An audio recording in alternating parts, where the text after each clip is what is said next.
ଦେଖନ୍ତୁ ତାଙ୍କ ସମୟରେ ଯାହା ଥିଲା ତାକୁ ବଦଳେଇ ଦେଇକରି ଆମେ ରବି ଧାନରେ ବି 26 କ୍ୱିଣ୍ଟାଲ ଆମେ ନେବା ପାଇଁ 331 ଟଙ୍କାରେ କ୍ୱିଣ୍ଟାଲ ନେବା ପାଇଁ ଆମେ ସ୍ଥିର କରିଛୁ ଏବଂ ପ୍ରାୟ ଧାନ ଉଠିଗଲାଣି।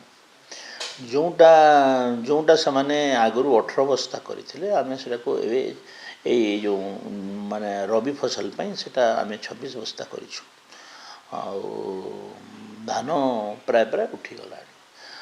ଆଉ ଯେଉଁଟା ଧାନ ଉଠି ନାହିଁ ଏବେ 2-4 ଦିନ ଭିତରେ ସେ ଧାନ ଉଠିଯିବ ବୋଲିକରି ମୋତେ କାଲି ମୁଁ ଫୁଡ଼୍ ଆଣ୍ଡ ସିଭିଲ୍ ସପ୍ଲାଏ ସେକ୍ରେଟାରୀଙ୍କ ସହିତ କଥା ହେଉଥିଲେ ଉଠିଯିବ ବୋଲି ମୋତେ କହିଛନ୍ତି।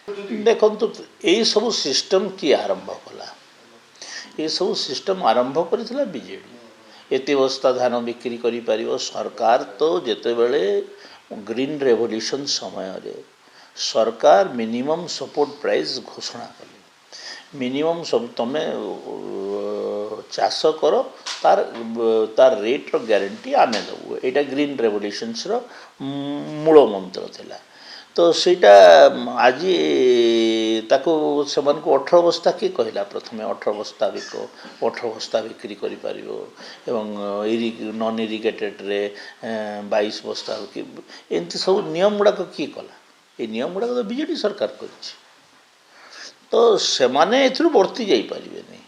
ତାଙ୍କର 24 ବର୍ଷ ଶାସନରେ ଧାନ ବିକ୍ରିର କ'ଣ ପରିସ୍ଥିତି ଥିଲା ସେମାନେ ନିଜେ ସେଇଟା ଜାଣିଛନ୍ତି ଏବଂ ନିଜେ ଏଇ ସବୁ ନିୟମ ଗୁଡ଼ାକ ସେମାନେ ନିଜେ ତିଆରି କରିଛନ୍ତି।